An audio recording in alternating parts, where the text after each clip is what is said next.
What's up, Journeyers? Randy here, and today we're going to talk about the ancient tradition of pouring one out for the homies. So let's get to it. So something tragic kind of happened recently. One of our pets passed away due to health problems. He was an awesome Rhodesian Ridgeback Corgi named Wash.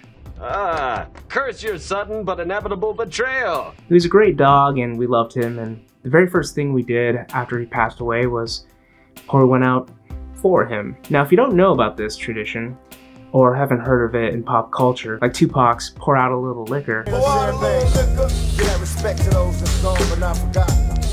or Key and Peele's skit on the matter. This right here, this goes out to all our fallen homies, yo. Come on. Hey, yo, real talk. All right? But this act spans centuries. Even though the practice goes back to the Egyptians, it is most exemplified by the Greeks, who would pour out a libation to the gods or in remembrance of the dead. Romans, who were unabashed copycatters, did the same thing, but they took it to a whole new level, doing it more often and with wine. Over time, the practices continue to be popular and is still performed today. I know what you may be thinking, isn't it just a waste of good beer?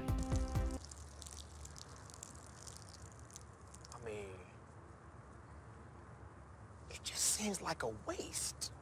Well, maybe from an objective point of view, but I find it to be a small price to pay for comfort. Rituals like this can provide a sense of comfort by feeling like you're doing something for the dead and you can move on. By expressing ourselves in some way, it helps cope with the loss. So here's to you, Wash. You are an awesome dog, a cuddle monster, and a devil's hito till the end.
Yes.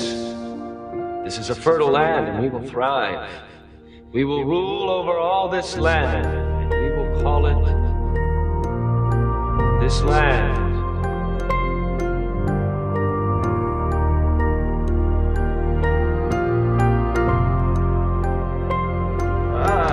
Curse your sudden but inevitable betrayal.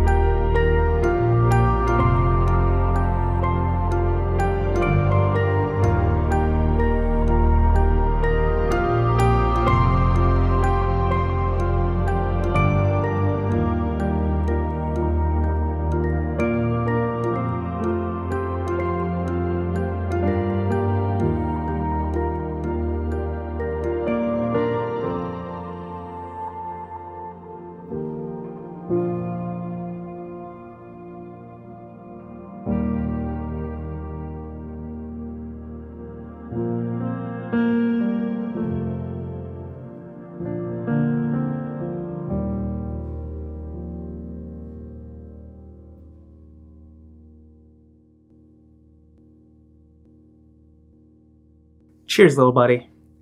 We're gonna miss you, we love you, and to everyone else who've been gone, know that we miss you too. Cheers.